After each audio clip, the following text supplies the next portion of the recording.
that are worse, but they're there for a reason. So it's not like someone said, oops, I made a mistake, because if it were really that easy, they would have fixed it already. So it's not quite right to say that there are flaws. There are definite drawbacks, though, or challenges, I guess you could say.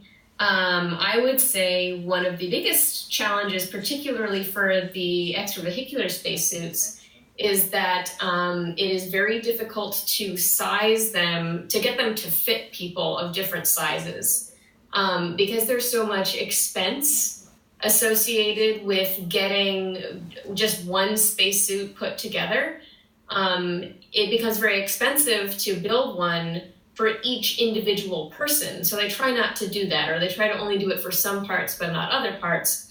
But then what that means is that it doesn't fit very well anymore. And when a spacesuit doesn't fit very well, you can't move very well in it, and it can hurt you.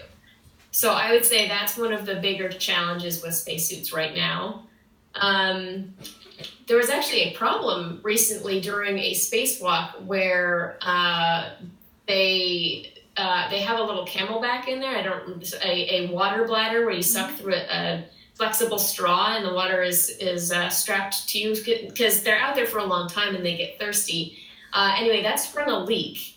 And you can look this up online if you're interested. The problem with being in zero gravity is that if you sprung a leak on Earth, then the water would just leak out of the bag and it would dribble down your back or down your neck or wherever the leak was occurring from. But in space, it floats in these water globules, and it can float onto your eye. It can float, even worse, if it floated over your nose, you would try and shake it off, but you can't reach your hand into the visor. So it was actually a very serious problem, and they had to, I believe, end the spacewalk early to make sure that this guy didn't drown from these tiny water leaks. So that was a problem as well. I'd say in general, mobility and range of motion is very, very challenging, honestly. And that gets back into the fit issue of how are you going to trade off between the expense of doing a brand new one for every single person versus, well, it doesn't fit as well. Those are the ones coming to mind right now. Have you ever thought about lead as it protects from radiation at a greater level? Have I personally thought about it, or like has the industry considered it? Has NASA. Has NASA. That's interesting. I've never actually worked for NASA. I'm going to go ahead and assume that they have. I do know that in general, lead is considered a very good method of preventing certain kinds of radiation. So for example, if you go and if you like break an arm or something and they have to give you an x-ray, they'll throw on a lead apron to make sure that you're protecting yourself from that kind of radiation. What you will want to make sure moving forward with this project is that the kind of lead protects from is the kind of radiation that you would actually experience in space. Okay. And there's lots of different kinds of radiation in space. So which kinds does it protect from and which kinds doesn't it protect from? How many variations of spacesuits are there? Oh, wow. That's a good question. So it's probably easiest to split them up by, well, actually, no, I take that back. Every nationality, like the Americans and the Russians and the Chinese and the Japanese, have their own versions of a couple different types of spacesuits. I guess you could really split them into three kinds that are commonly used.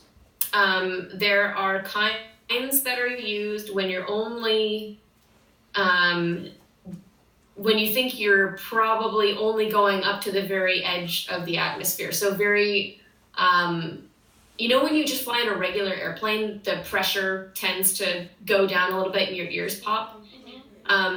That's on a commercial airplane. When you go in higher performance airplanes, you can get even higher and the pressure goes even lower. And once you get to a certain point, like certain types of fighter jets, they actually get to a point where they don't need a full spacesuit, but they need something to help them out. So that's probably not relevant to your interests. So I would ignore that type. Other than that, other than sort of lower spacesuits, there's fundamentally intravehicular suits and extravehicular suits.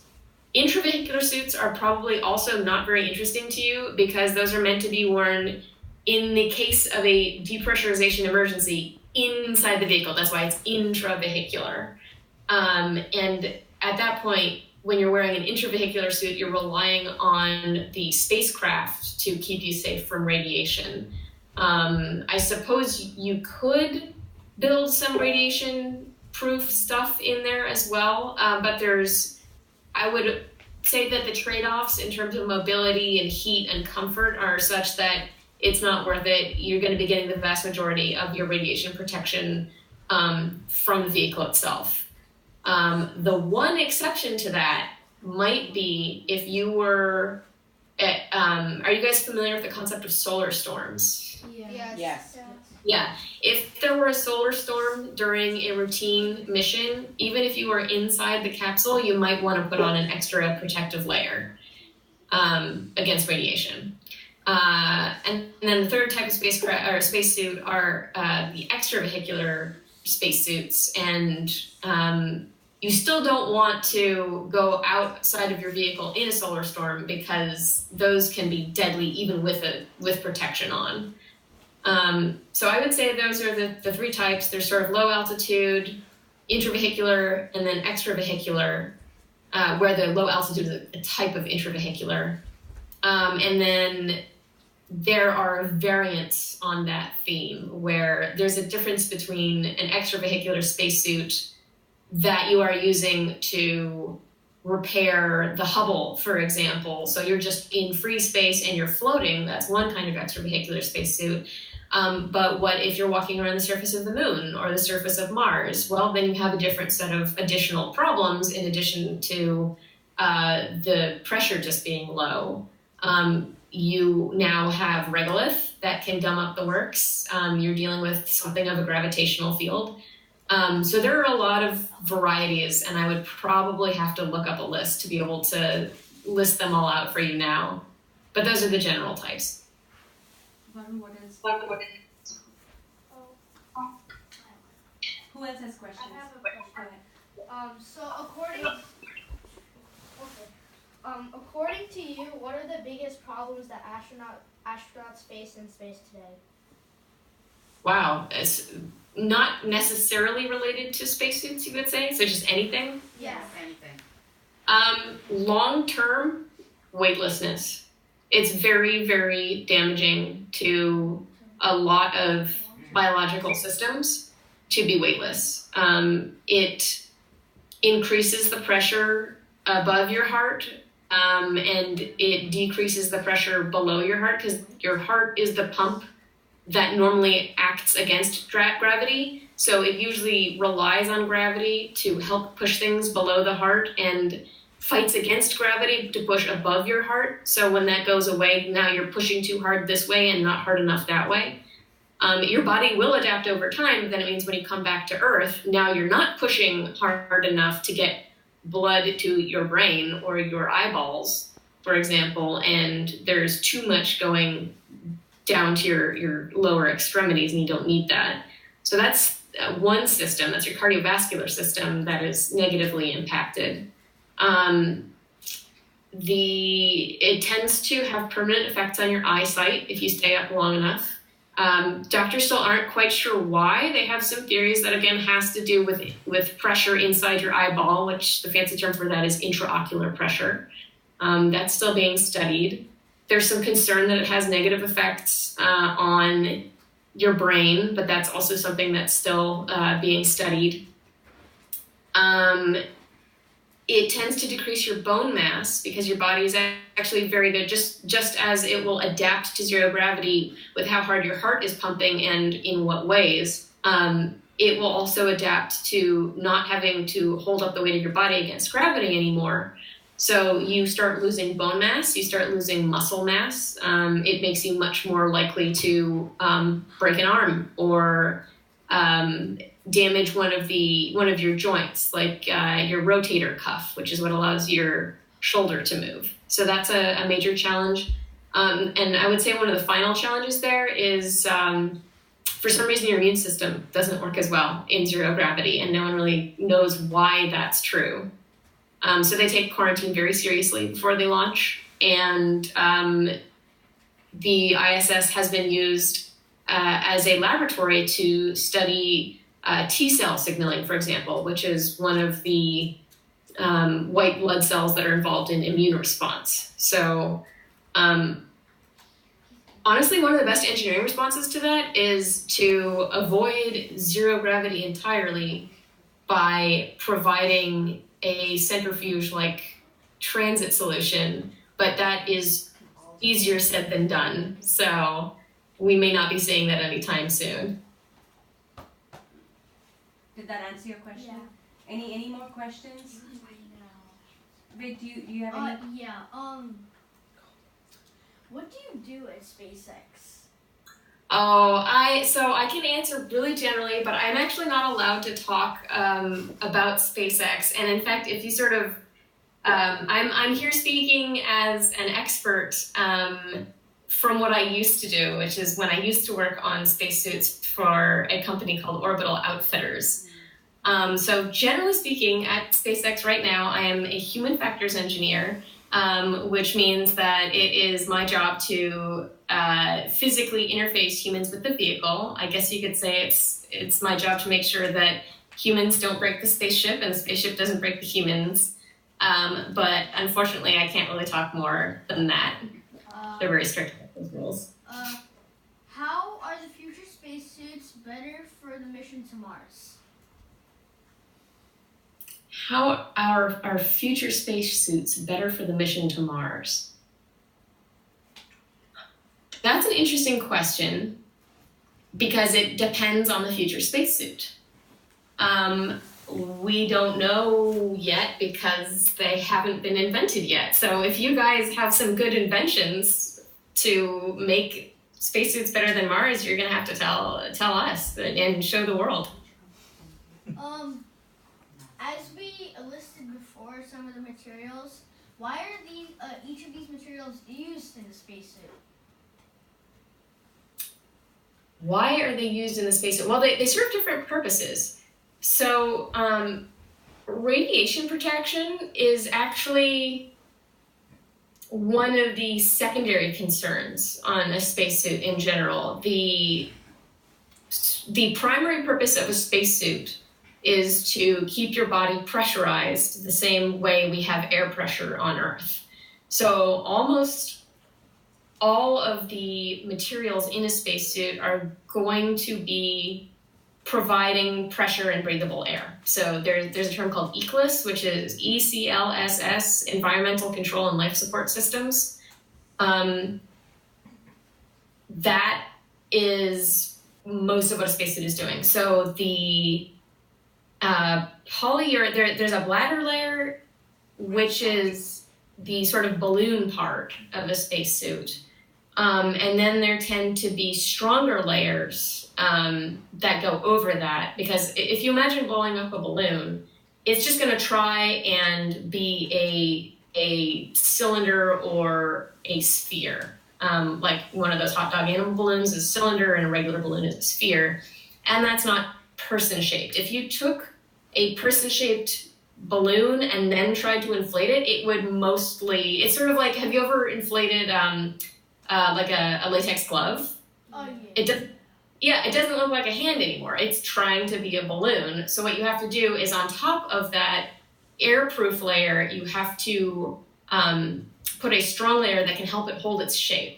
And materials that are good at holding their shape are not good at holding in air, and materials that are good at holding in air are not good at holding in their shape.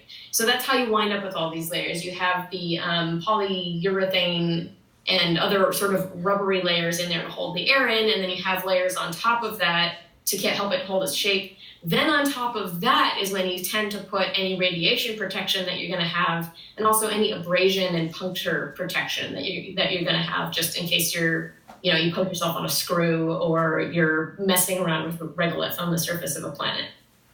I have a question. Yeah.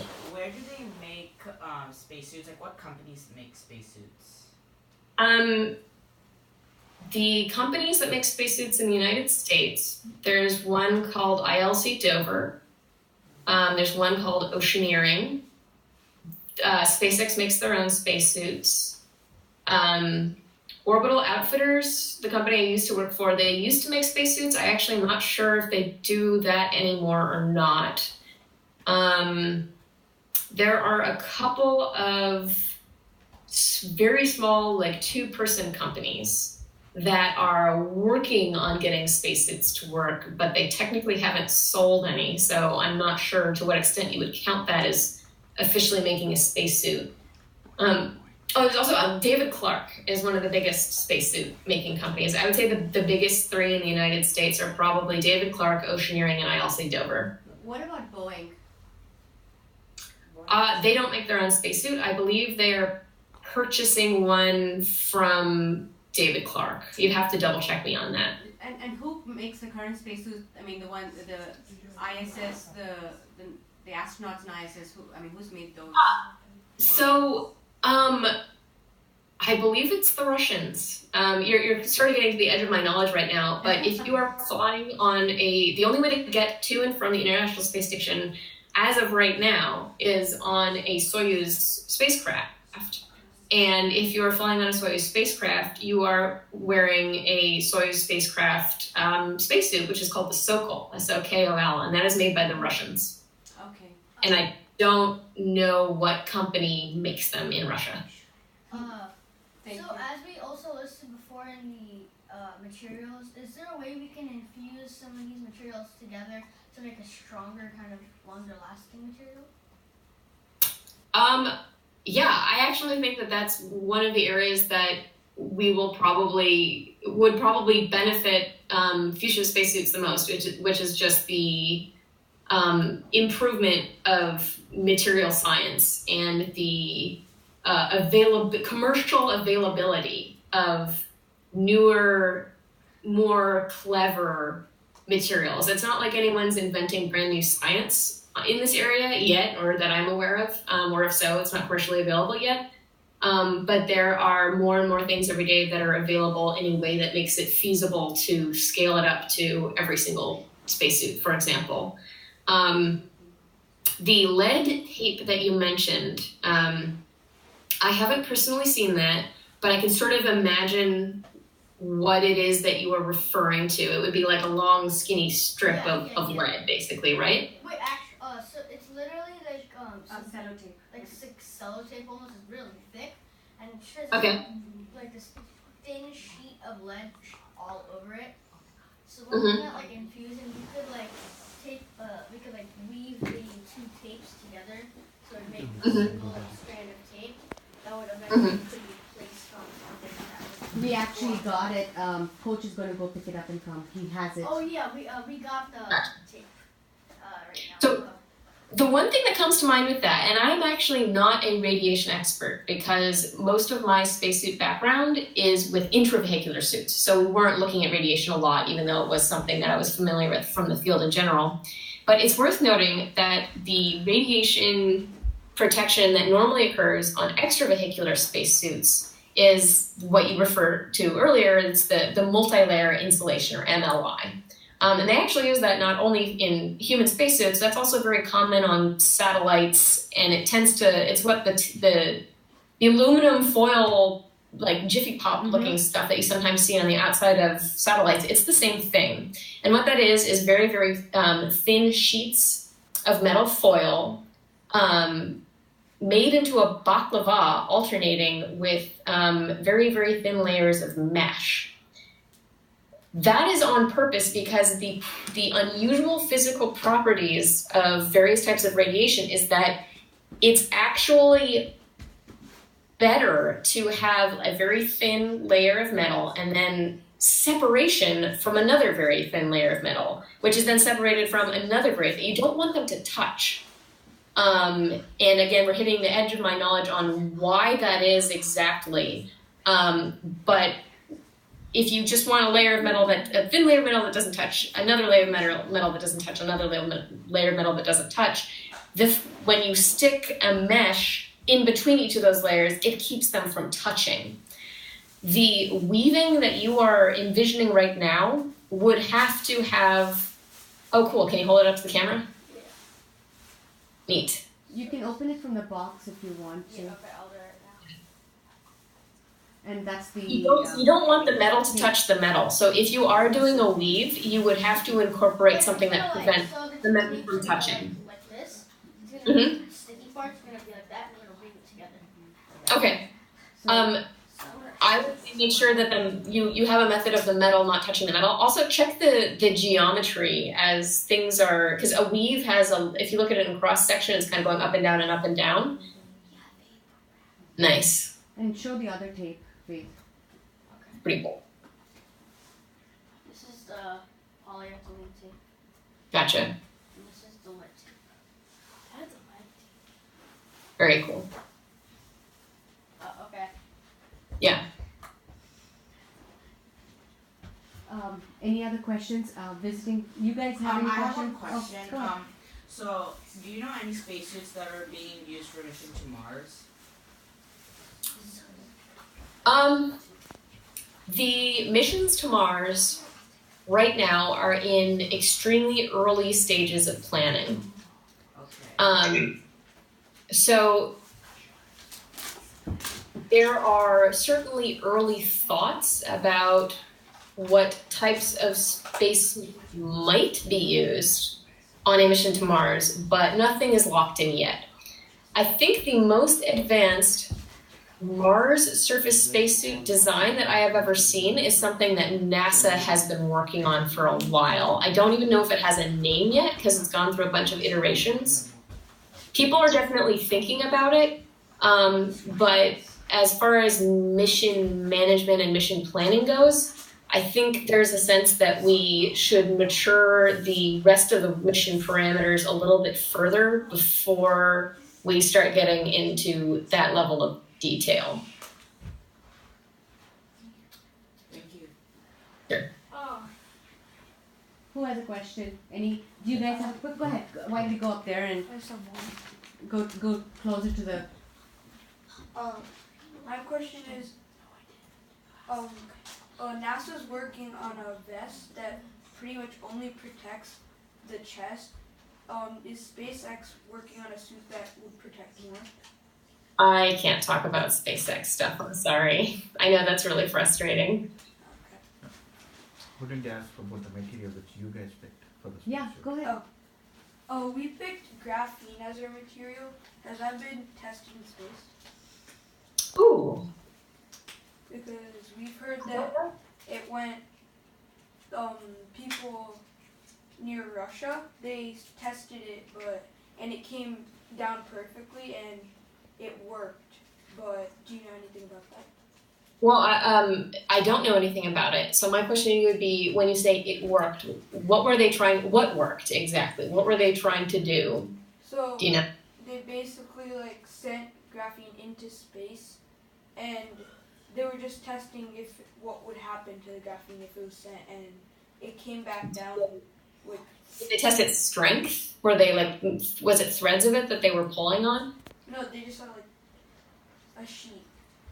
Because Well, so how do you know, what was the sheet supposed to do?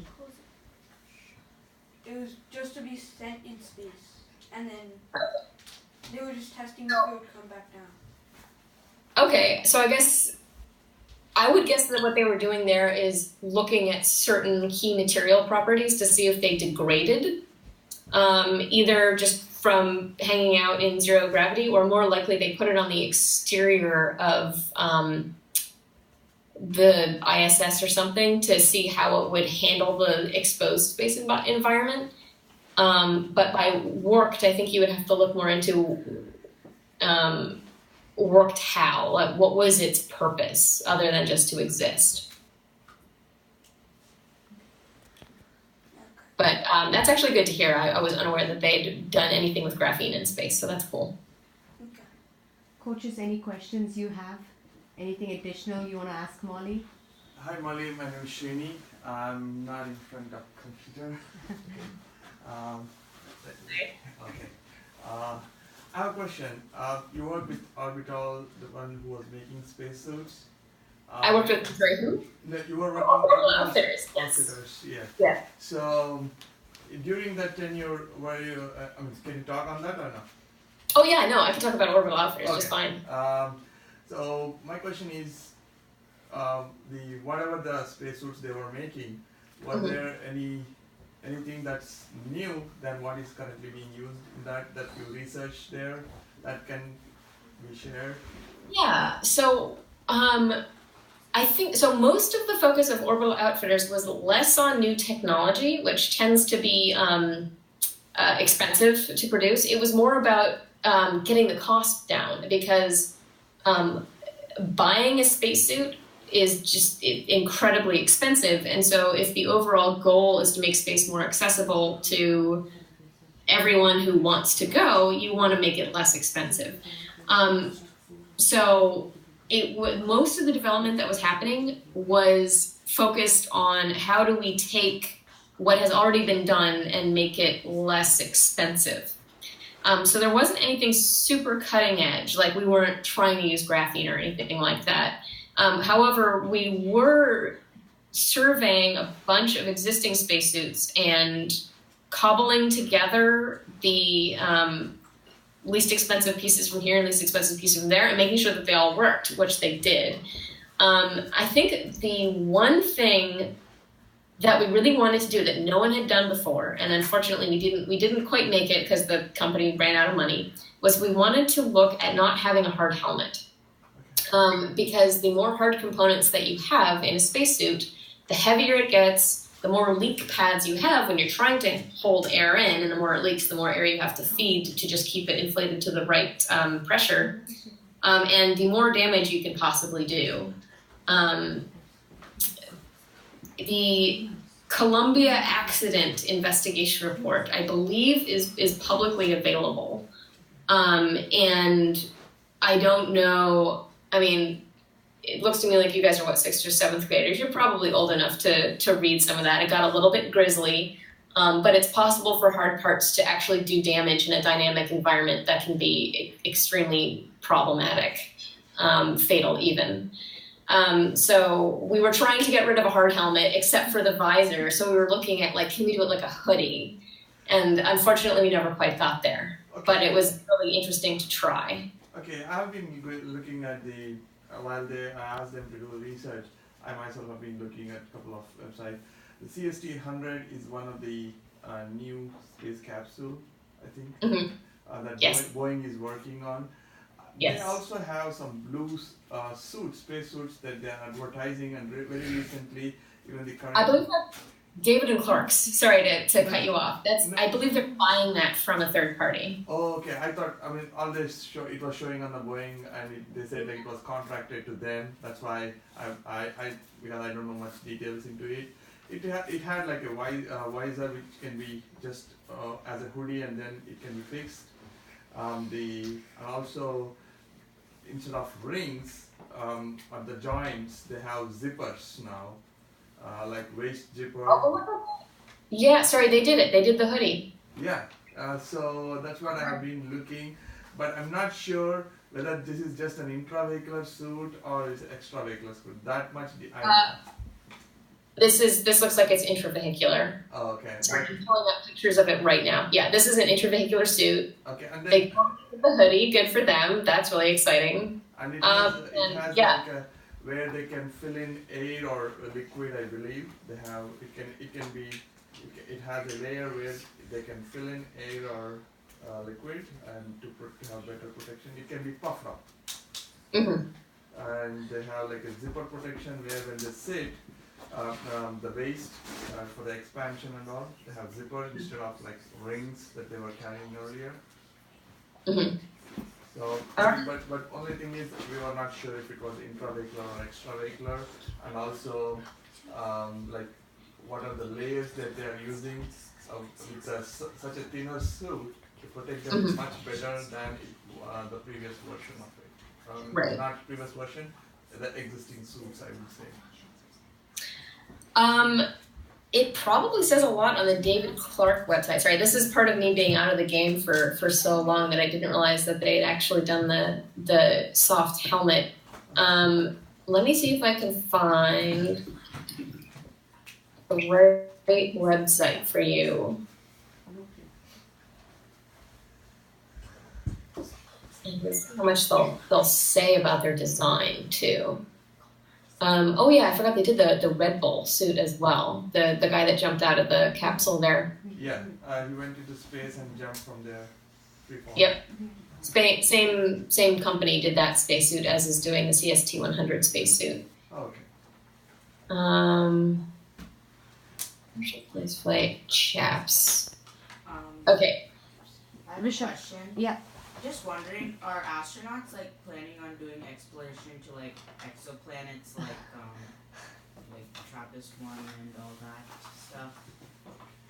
Eventually, I think everyone wants to explore everywhere.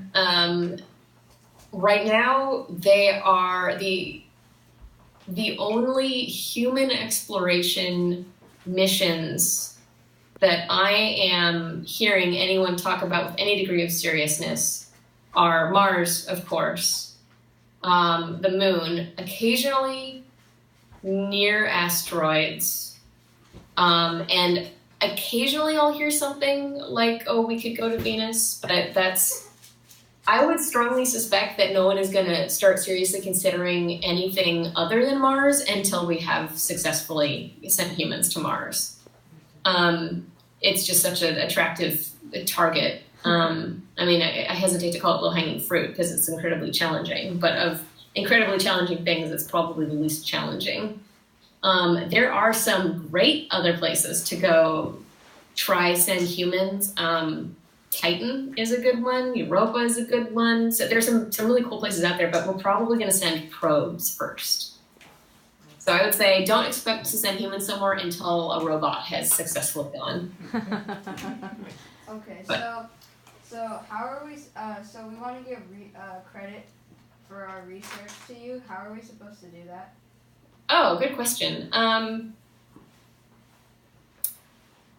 I would say refer to me as a spacesuit expert. Unfortunately, you can't use the word SpaceX at all. That's part of the rules that we agree to when we start working there. But if you just want to refer to me as, I don't have a doctorate or anything. So if you just want to refer to me as Molly McCormick, spacesuit expert, that would probably work. Okay, thank you. Can we give credit to your orbital outfitters? No, that's an interesting question. Probably not, because I don't work there anymore. And I don't think they even do spacesuits anymore. They've sort of pivoted over to different types of space technology. Okay. So I would say probably just leave it at my name for the time being. Okay. Any other questions? Kids? Questions? Go closer.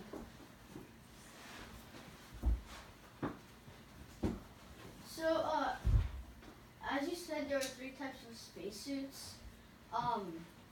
Is there a way we could apply our Will our solution solution work in Will our solution work will our solution work in all 3 models of the spacesuit? I think it would only be useful or desirable for the extravehicular suit. Okay.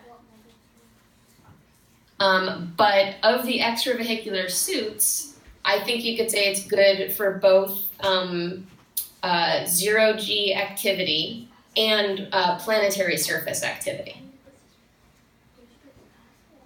Okay, thank you. Sure.